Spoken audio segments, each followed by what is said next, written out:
తెలంగాణలో కాంగ్రెస్ బీఆర్ఎస్ మధ్య మాటల తూటాలు పేలుతున్నాయి. ప్రభుత్వాన్ని టచ్ చేస్తే పేగులు తోడేస్తానన్న సీఎం రేవంత్ వ్యాఖ్యలకి కౌంటర్ ఇచ్చారు కేసీఆర్. ఒక్కనొక్కని పండబెట్టి తొక్కి పేగులు తీసి మెడలేసుకొని ఊరేగుతాం బిడ్డ ఎవడని ప్రభుత్వం మీదకి వస్తే. ఇది ఆసామాసి అల్లాటప్పకు వచ్చిన వాళ్ళం కాదు బిడ్డ.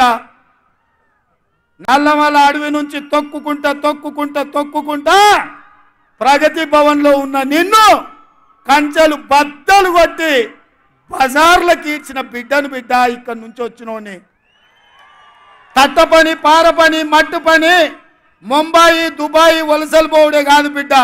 నీలాంటి వాళ్ళని గోతి తీసి బొంద పెట్టేది కూడా మాకు తెలుసు. 6 గ్యారెంటీలు ఇవ్వయా? కరెంట్ ఎందుకు మాయమైందా? నీళ్ళు ఎందుకు మాయమవుతున్నాయని అడిగితే ఆయన నేను పండబెట్టి తొక్కుతా, పేగులు మెడలేసుకుంటా, పెండ ముఖానికి రాసుకుంటా, చీరుతా, సంపుతా, మానవ బాంబునైతా, మట్టి బాంబునైతా అని మాట్లాడతాడు. ఇంత అసహనమా? ఒక ముఖ్యమంత్రి మాట్లాడవలసిన భాషనా ఇది? పద్ధతా?